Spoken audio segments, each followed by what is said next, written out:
Good evening दोस्तों। जैसा कि आप लोग जानते हैं कि हम लगातार जो है वन वर्ड सिचुएशन पढ़ रहे हैं और उससे की क्लास में इसके पहले वाली वीडियो डाल दिया है। आज जो है हम पढ़ने वाले हैं इडियम्स और फ्रेजल।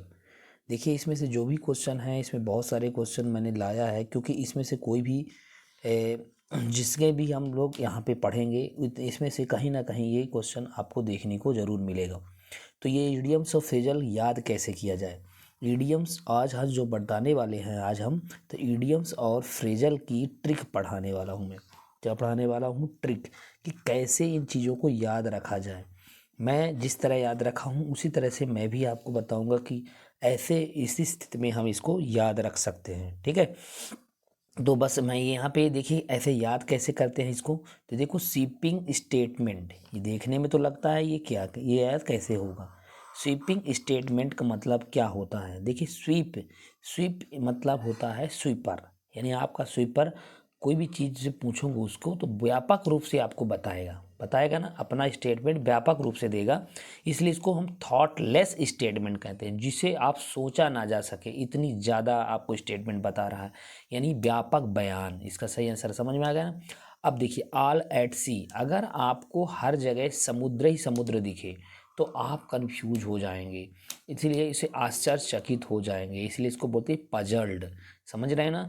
तीसरा क्वेश्चन बढ़िया है ना। ट्रिक, इनफ रोप, मतलब किसी भी व्यक्ति को, अगर आप, एक कुत्ता है, यहाँ पे आपके एक बड़ा सा खूंटा है, इस पर आप इसको बांध दिए हो, अगर इसको छोटा सा रोप दे रहे हो यानी वो बहुत दूर दूर तक नहीं जा सकता है।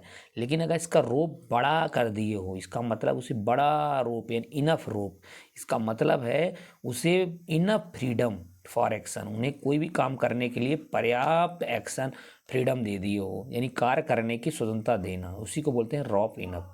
सही है ना कि नहीं, बताइए। Bye fits and start, bye fits and start का मतलब ये होता है कि किसी भी चीज़ को बाय फिट्स एंड स्टार्ट का मतलब होता है किसी भी चीज़ को पुनः फिट करो और पुनः स्टार्ट करो।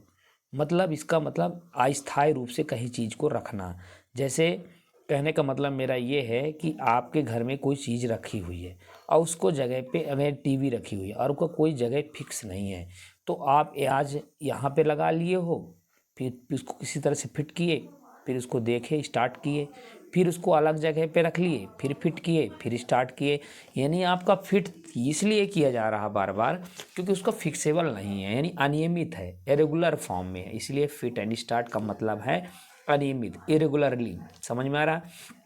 Fail foul of, fail foul of का मतलब क्या होता है? देखिए, फेल फाउल ऑफ को हम याद करते हैं कि देखो बेटा, फेल फाउल ऑफ मतलब, अरे यार फाउल तो गया, इसके अलावा वो फेल भी हो गया, सुना, उसके अलावा वो क्या हो गया? फेल भी हो गया। मतलब फाउल गया तो गया, इसके अलावा वो फेल हो गया, यानी गिर भी गया। ऐसे चीज़ों को हम बोलते हैं दुविधा में फंस गया, क्योंकि वो भैया फाउल गया होगा, वो बोला फाउल हूँ कि नहीं हूँ, तो वो गिर गया। ठीक है, तो दुविधा में फंसना।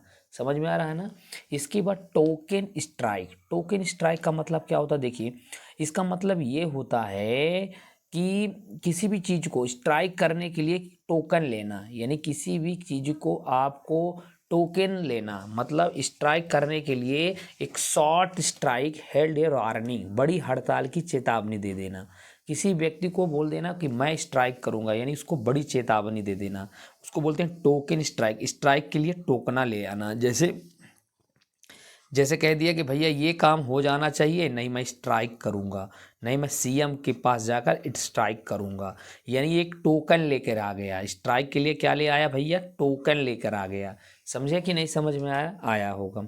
Face the music, face the music का मतलब ये होता है कि जैसे आप डीजे की बुकिंग कराए, अब डीजे की बुकिंग कराया है, अब भैया डीजे तो बजने लगा, अब आपकी तबीयत बिगड़ गई, अब आप ये भी नहीं कह सकते उसे भैया कि अब मेरी तबीयत ख़राब है, अब तुम ना बजाओ, क्योंकि भैया तूने, इसका मतलब ये है कि फेस द म्यूजिक, अब तुम्हें उसकी म्यूजिक को फेस करनी पड़ेगी, यानी आपको डांट खाना पड़े या आलोचना झेलना पड़े, जो भी होगा उसी को बोलते हैं म्यूजिक, फेस द म्यूजिक। समझ में आ रहा है ना। अच्छा, लुक डाउन अपान, इसका मतलब क्या होता है? देखो बेटा, अगर हम किसी भी चीज़ को पसंद नहीं करते हैं, तो अगर आपके घर में वो चीज़ हो रहा है तो आप डायरेक्टली किसी चीज़ को मना नहीं कर रहे हैं, लेकिन अपनी नज़र को नीचे छिपा ले रहे हैं, यानी लुक डाउन कर रहे हैं, यानी सीधा सीधा घृणा कर रहे हैं, बट उसको बोल नहीं सकते। ठीक है ना, ऐसी चीज़ों को लुक डाउन कहते हैं। समझ में आ रहा है ना कि नहीं आ रहा, बताइए। आ रहा है ना, क्लियर हो रहा है, वेरी गुड। अब हम देखते हैं 9 से, देखते हैं बेटा, ऐसे ही लगातार क्वेश्चन हम देखते रहेंगे। तो 9 नंबर क्वेश्चन देखें, अच्छे से समझें अगर 9 नंबर क्वेश्चन को, तो यहाँ पे देखिए लुक डाउन अपन हो गया ना। Flogging a dead horse, flogging a dead horse का मतलब क्या होता है? देखिए बेटा, फ्लॉगिंग ए डेड हॉर्स, अगर एक मरा हुआ घोड़े को अगर उस पर फ्लॉगिंग करने की कोशिश करें, बार बार उसे फ्लॉग करने की कोशिश करें, वो कभी ना कभी जगेगा और मैं उसके पीठ में बैठूंगा।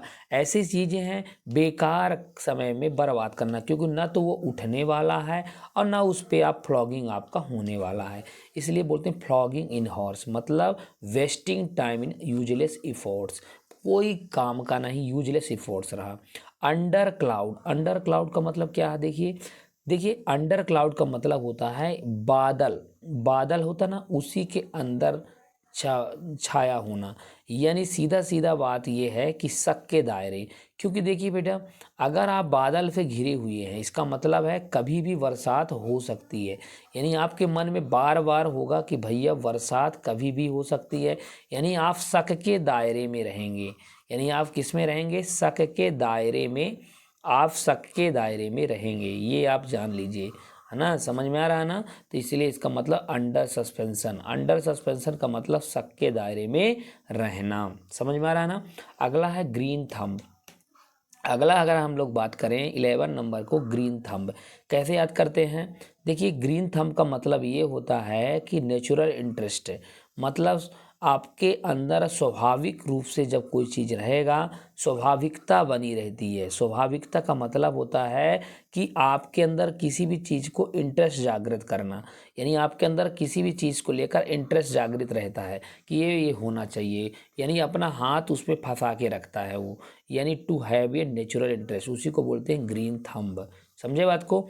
अगला है 12 नंबर, प्लेड हॉवक। प्लेड हॉवक का मतलब होता है कि कॉस्ट ए डिस्ट्रक्शन। हॉवक वर्ड एक ऐसा वर्ड है बेटा जो कि केवल तबाही मचाता है। हॉवक मतलब क्या होता है? तबाही मचाना, तबाही मचाना ही उसको बोलते हैं हॉवक। कहीं भी वर्ड दिखे तो आपको ये समझ लेना। नो लव लॉस्ट बिटवीन, इसका मतलब ये होता है नो ऑन गुड टर्म, इसका मतलब है जब कभी नॉट ऑन गुड टर्म, मतलब कोई अच्छा टर्म ना होना, यानी कोई अच्छा टर्म ना होना, उस संबंधों में खटास आना, उनके रिलेशन में खटास आना, उसको बोलते हैं नो ऑन गुड टर्म्स, यानी नो लव लास्ट बिटवीन, उसका मतलब संबंध में खटास होना। संबंध में क्या आना? जल्दी बोलो, संबंध में क्या होना? जल्दी बोलो, संबंध में खटास आना, संबंध में खटास आना। संबंध में खटास आना मतलब समझ गए होंगे कि not on good terms, not on good terms मतलब नो लव लास्ट बिटवीन, क्योंकि ना हमें प्यार है और ना हमें कोई भी चीज़ को खोने की बात है, इसके बीचों बीच को बोलते हैं संबंध में खटास आना। ऐसा व्यक्ति जिसके घर में ऐसा नो लव लास्ट बिटवीन, ऐसे घर आपको बहुत देखने को मिल जाएंगे जिसमें संबंधों में खटास रहती है। ठीक है, उसमें ना तो प्रेम रहेगा और ना कोई खोने की, उसमें उनके बीच में कोई खोने की वो गुंजाइश रहेगी। ठीक है, अगला 14 नंबर है, फेयर और स्क्वायर। इसका मतलब क्या होता है भैया? फेयर है एंड स्क्वायर है, इसका मतलब है आपका फेयर बिल्कुल स्क्वायर है, इसका मतलब है आप बिल्कुल सीधे साधे स्वच्छ हैं, ना कोई चीज़ लुकाना ना कोई कुछ, ईमानदार जिसको बोलते हैं ऑनेस्ट पर्सन, उसको बोलते हैं fair and square person. Fair and square person का मतलब वो समझ सकते हो आप लोग। ए वाइट एलिफेंट, वाइट एलिफेंट का मतलब ये है कि एक मेरा एक दोस्त है, उसके एक सफ़ेद कलर की हाथी ले लिया, अब वो हाथी जाकर भाई कीचड़ में लेट गया। अब कीचड़ में लेट गया, आप समझो मेरी बात, अब उसको पकड़ के तो रखोगे नहीं, तो अब उसको साफ फिर करना पड़ेगा, तो पता नहीं कितनी लाइफ बॉय साबुन खराब करनी पड़ेगी, यानी महंगी और व्यर्थ वस्तुएं, महंगी और व्यर्थ, क्योंकि वो आप उसके लिए बहुत महंगी हो गई कि नहीं हो गई? हो गई। 16 नंबर क्वेश्चन को अगर हम देखें तो आउट एंड आउट, इसका मतलब पूर्णता है, यानी टोटली, मतलब पूरा, आउट एंड आउट मतलब पूर्णतः है, पूरी तरह से बाहर हो जाना, उसको बोलते हैं आउट एंड आउट। समझे बात को? बहुत ही आईएमपी क्वेश्चन है बेटा, अगर इसी तरह से पढ़ते रहोगे तो 101% बता रहा हूँ कि आपको पूरी क्वेश्चन इसको समझ में आ जाएगी। ठीक है, तो out and out. On the cuff, on the cuff का मतलब क्या होता है? देखिए कफ, इसका मतलब है कि भैया क्रेडिट होना, ऑन क्रेडिट, ऑन द कफ, कफ का मतलब क्रेडिट होना यानी उधारी पर, किसी भी चीज़ को उधारी पर देना, ऑन द कफ होता है। क्योंकि किसी व्यक्ति को अगर आप उधार दिए हो, इसका मतलब आपके गले पे कफ जरूर बनेगा। क्यों? क्योंकि वो व्यक्ति आपको लौटाने वाला नहीं है, समय पे टाइम पे नहीं लौटाता है। तब कोई भी चीज़ बोलते हो तो बड़ा खास से समझ के बोलते हो, आपके माइंड में कफ जरूर जम जाता है। इसका मतलब on the credit. Does not hold water, does not hold water का मतलब क्या होता है कि कैन नॉट बी बिलीव्ड, इसका मतलब विश्वास करने के अयोग्य, यानी डज नॉट होल्ड वाटर मतलब जिस तरह से कोई व्यक्ति पानी पकड़ के नहीं रख सकता, उसी तरह से कोई व्यक्ति पर विश्वास भी नहीं किया जा सकता जो आपको विश्वासघात किया हो ना, इस तरह। इसलिए उसको बोलते हैं डज नॉट होल्ड वाटर। क्या बोलते हैं? Does not hold water. समझ में आ रहा है ना? ठीक है, तो आप डज नॉट होल्ड वाटर हो गए। अगला क्वेश्चन की अगर हम बात करें तो देखिए 19 क्वेश्चन के अलावा हम बात करें तो यहाँ पे ए विल्ड गूज चेस, इसका मतलब ये है कि अगर किसी भी चीज़ में, किसी भी जंगल में किसी भी चिड़िया को अगर आप पकड़ना चाहते हैं तो इसका मतलब है आप व्यर्थ प्रयास कर रहे हैं। क्यों? क्योंकि भैया विल्ड एनी होता है, विल्ड वाइल्ड एनी होता है, जंगली चीज़ें, जंगली जानवरों को जंगल में ढूंढना ये बड़ी मूर्खता है, क्योंकि उसे हम कभी नहीं प्राप्त कर सकते। किसी भी व्यक्ति को उसके घर में ढूंढना, इसका मतलब है हम उस पर क्या कर रहे हैं, उसको हम कभी नहीं प्राप्त करते, यानी फ्यूटाइल सर्च मतलब व्यर्थ प्रयास करना। समझे? In a tight corner, in a tight corner का मतलब क्या होता है कि बहुत डिफ़िकल्ट सिचुएशन, मतलब इन अ टाइट कॉर्नर का मतलब ये होता है कि भैया लास्ट में कॉर्नर को अगर टाइटली पकड़ रहे हो यानी आप बहुत ही कठिन परिस्थिति में चल रहे हो, आप बहुत कठिन परिस्थिति में चल रहे हो, क्योंकि छूटेगा तो आप जा सकते हो नीचे।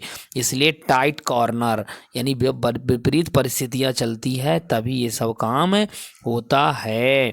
ठीक है ना? इसलिए उसको बोलते हैं tight corner, difficult situation. Going places, इसका मतलब ये होता है कि गोइंग प्लेसेस का मतलब है कोई भी व्यक्ति अपने टैलेंट बेस पे एक नए स्थान में पहुंच जाना, उसको बोलते हैं टैलेंटेड एंड सक्सेसफुल व्यक्ति, उसको बोलते हैं अपने स्थान पे चले जाना, यानी प्रतिभाशाली और सफल व्यक्ति को बोलते हैं गोइंग प्लेसेस। अब in cold blood, in cold blood का मतलब क्या होता है कि एक कोल्ड ब्लड का मतलब ये होता है कोई व्यक्ति, कोल्ड ब्लड तब होता है जब किसी की मृत्यु हो जाती है। तो अचानक किसी व्यक्ति की अगर कोल्ड ब्लड कर दिया गया यानी वो व्यक्ति की मृत्यु हो गई, यानी उसकी मर्डर हो सकता है। तो ये मर्डर डन विथ ये इंटेंशन। ठीक है? ऑफ एंड ऑन, इसका मतलब है कि कभी चालू कभी बंद, कभी चालू कभी बंद, ओकेशनली यानी कभी कभी। समझे बात को? Hard and fast, hard and fast क्या करें? हार्ड एंड फास्ट में स्ट्रिक्ट की बात करें, क्योंकि भैया हार्ड बहुत कठिन भी है और बहुत तेज भी है, तो इसका मतलब है कि बहुत स्ट्रिक्ट है, बहुत ही सख्त की बात हो रही है। ठीक है ना? उसी को बोलते हैं hard and fast.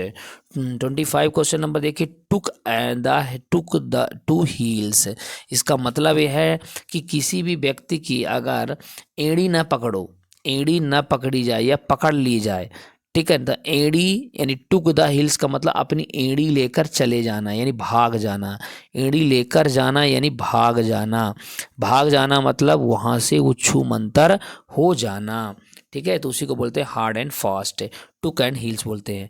To keep up, to keep up इसका मतलब 26 नंबर ये है कि इससे देखो, टू कीप अप का मतलब होता है कि कोई भी व्यक्ति संपर्क में रहना, क्योंकि उसे टू कीप अप में रहना यानी वो बना के रखता है अपने ऊपर अप, क्योंकि वो हमेशा बात करते रहता है यानी वो संपर्क में रहता है, तो उसको बोलते हैं टू कीप अप। नहीं आ रहा समझ? Keep up. ठीक है, अगला है यानी टच में रहना। ठीक है, उसको बोलते हैं। अगला क्वेश्चन है make a clean breast, make a clean breast का मतलब क्या होता है? देखिए यहाँ पे बिना झिझक या डर के, मतलब क्लीन ब्रेस्ट का मतलब ये होता है कि किसी भी चीज़ को बिल्कुल क्लियर बजाना, कोई भी चीज़ को बड़े ही क्लियर भाव से रखना, यानी उसमें कोई भी कन्फेंस विदाउट रिजर्व, बिना झिझक या बिना डर के कोई काम करना, मतलब वो क्लीन ब्रेस्ट है भैया, उसका मेक ए क्लीन ब्रेस्ट है, उसको कोई दिक्कत नहीं है पकड़ने की, न डर है। 28 क्वेश्चन की अगर हम बात करें दोस्तों, तो हीट्स विल और रोल, हीट्स विल रोल, इसका मतलब क्या है देखिए कि हीट्स हीट्स हो गया, हीट्स के बाद क्या हो गया, हीट्स के बाद आपका हो गया हीट्स एंड विल रोल, मतलब ट्रांसफर विल टेक प्लेस, मतलब स्थानांतरण होना। इसी हीट्स हेड्स मतलब उसकी विल रोल, मतलब एक कोई व्यक्ति है उसको हेड्स यानी रोल्स कर लिया है, तो मतलब इसका मतलब स्थानांतरण हो गया है। ठीक है, इसका क्या हो गया है, स्थानांतरण।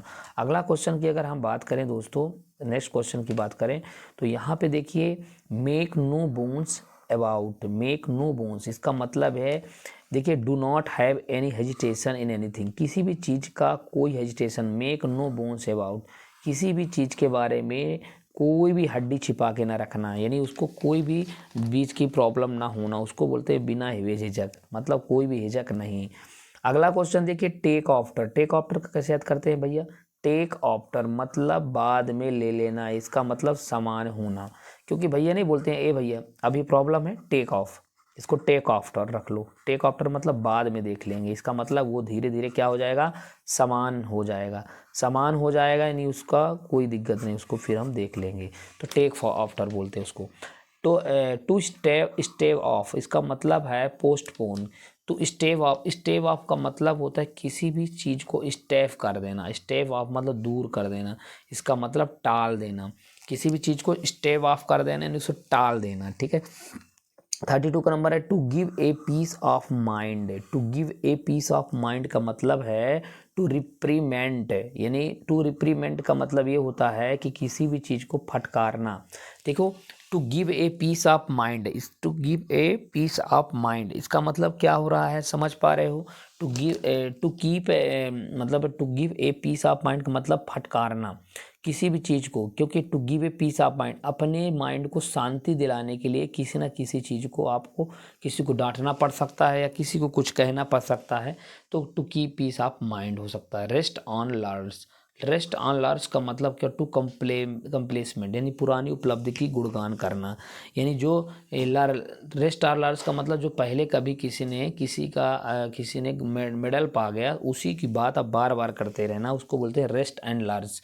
क्या बोलते हैं इसको, रेस्ट एंड लार्ज बोलते हैं। क्या बोलते हैं, पुराने चीज़ों को पार हो जाना उसको बोलते हैं क्या बोलते हैं बेटा, रेस्ट एंड लार्ज बोलते हैं। अगला 34 नंबर है, ये है कि पे थ्रो नोज, इसका मतलब है अत्यधिक मूल्य भरना, मतलब पे थ्रो नोज, पे थ्रो नोज का मतलब एक्सट्रीमली हाई प्राइस, मतलब किसी भी चीज़ की हाई प्राइस को भरना, उसको बोलते हैं पे ऑन एक्सट्रीमली हाई, मतलब थ्रो नोज मतलब बहुत नाक बिल्कुल चढ़ा करके, किसी भी चीज़ को अगर आप पैसा दे रहे हो, अगर आप खुश में नहीं हो, आपको पता कि मैं ज़्यादा दे रहा हूँ, उसमें आप नाक चढ़ा लेते हो, यानी पे थ्रो नोज मतलब बहुत अधिक मूल्य भरना, किसी भी चीज़ के बहुत ज़्यादा मूल्य भरना, उसको हम बोलते हैं क्या, यही चीज़ें। ठीक है, इसको हम यही कहते हैं कि उसको बोलते हैं। ठीक है, समझ में आ रहा है ना। चलिए अगला क्वेश्चन है ड्रा एंड फैंसी, अगला क्वेश्चन क्या है बेटा, देखो अगला क्वेश्चन जो आप देख पा रहे हो यहाँ पे हम लोग बात कर रहे हैं उसको बोलते हैं ड्रा एंड फैंसी, इसका मतलब यूज इमेजिनेशन, यानी ड्रा एंड फैंसी का मतलब ये होता है किसी भी कल्पना करना, ड्रा एंड फैंसी, फैंसी का मतलब किसी चीज़ की कल्पना करना, ड्रा एंड फैंसी का मतलब किसी चीज़ का क्या करना, कल्पना करना। Turn on honest living, make a legitimate living, ईमानदारी से जीना, turn on honest living, turn on honest living मतलब ईमानदारी से जीना। Give the game away, give the game away का मतलब क्या होता है, गिव आउट द सीक्रेट, राज खोलना, गिव ऑन गेम अवे का मतलब गिव आउट द सीक्रेट, राज खोलना, किसी चीज़ give on the game away का मतलब होता है राज खोलना। क्यों, क्योंकि किसी भी चीज़ के give of the game away मतलब गेम के आगे जैसे बढ़ते जाओगे, गेम के आगे बढ़ते खेलते जाओगे, इसका मतलब किसी का राज खोल रहे हो, राज खोलोगे तभी वो गेम खेल गया। चिक बॉय जॉल, चिक बॉय जॉल का मतलब क्या होता है, वेरी नियर बहुत नज़दीक, क्या होता है, बहुत ही नज़दीक, चिक बॉय जॉल, चिक बॉय जॉल का मतलब ये होता है गाल और माउथ बहुत पास होते हैं, इसलिए इसको चिक बॉय बहुत नज़दीक होना। वेरी नियर को बोलते हैं चिक बाय जॉल, बोलो चिक बाय जॉल, याद हो जाएगा, बिल्कुल सही। आंसर याद करते जाना अपने, क्या याद करने का मतलब बेटा, और ये नहीं समझना हमें क्या कैसा हमें इसमें याद हो जाए, किसी न किसी तरह से हमें याद हो जाए।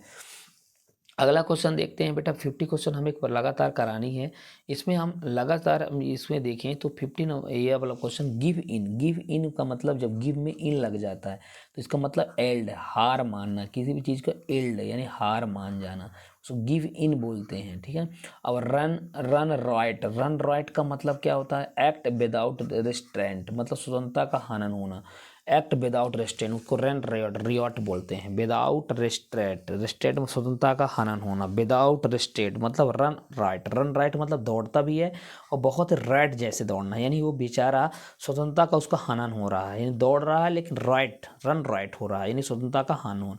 Go through fire and water, इसका मतलब है कि देखो go through fire and water, under go any risk, मतलब कोई भी खतरनाक मोड़ लेना, मतलब जैसे go through fire and water मतलब पानी और आग दोनों में खतरा है ना, देखो दोनों में खतरा है। गो थ्रू अगर इनके द्वारा जाओगे, गो थ्रू या तो फायर में जाओ या वाटर में, तो आप अपने आप में खतरा मोल रहे रहो, क्योंकि या तो जल सकते हो या तो डूब सकते हो, ठीक है। टाकिंग थ्रू हैट मतलब क्या होता है, टाकिंग नॉनसेंस मतलब हैट मतलब हट है नहीं, टॉकिंग थ्रू हट मतलब बहुत ही ज़्यादा हट में बात करना, यानी उसे बकवास करते रहना, क्योंकि हट है एक तरह झोपड़ी में जो लोग बात करते रहते हैं ना, वो बकवास के अलावा कुछ काम है नहीं, बकवास करते रहते हैं, है ना।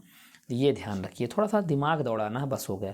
पुट अप विथ को कैसे याद रख लेते हैं, पुट अप विथ का मतलब होता है किसी भी चीज़ को पुट अप विथ मतलब रखो और साथ साथ, इसका मतलब किसी चीज़ को टोलरेट कर रहे हो, यानी किसी की चीज़ों को बात में बर्दाश्त कर रहे हो, उसको बोलते हैं पुट अप विथ, टोलरेट करना। पुट अप विथ का मतलब होता है टोलरेट करना, किसी चीज़ का आप क्या कर रहे हो, बर्दाश्त कर रहे हो, तो उसको बोलते हैं पुट अप टोलरेट, मतलब उसको टोलरेट कर रहे हो, ठीक है।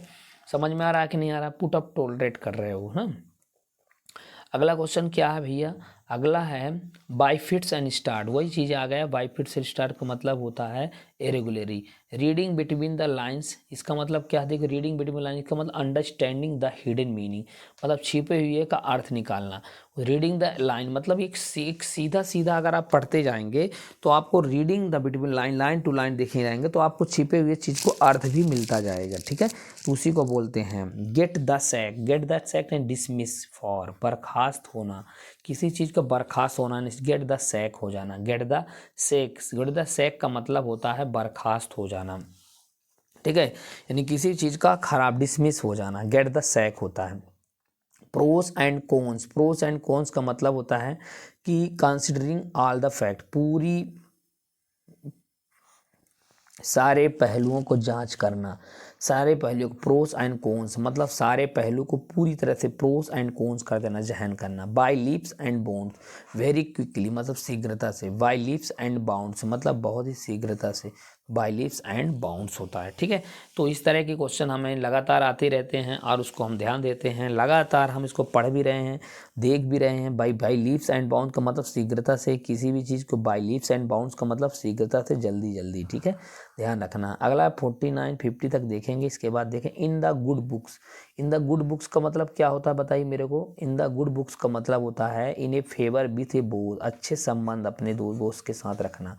इन लॉन्ग रन मतलब अल्टीमेटली आखिरकार, लॉन्ग रन मतलब आखिरकार यानी बहुत दिन तक चलते रहना, उसे कहते हैं, ठीक है। तो अगर ये वीडियो आपको अच्छा लगे तो प्लीज़ इसी तरह से वीडियो पाने के लिए आप लगातार इसको देखते रहिए। और आपको मैं बता रहा हूँ ऐसे आप एक नेक्स्ट का आ गया 50 तक की बातें हो गई हैं, इसके बाद और आगे बात करते रहेंगे, ठीक है। तो चल, थैंक यू।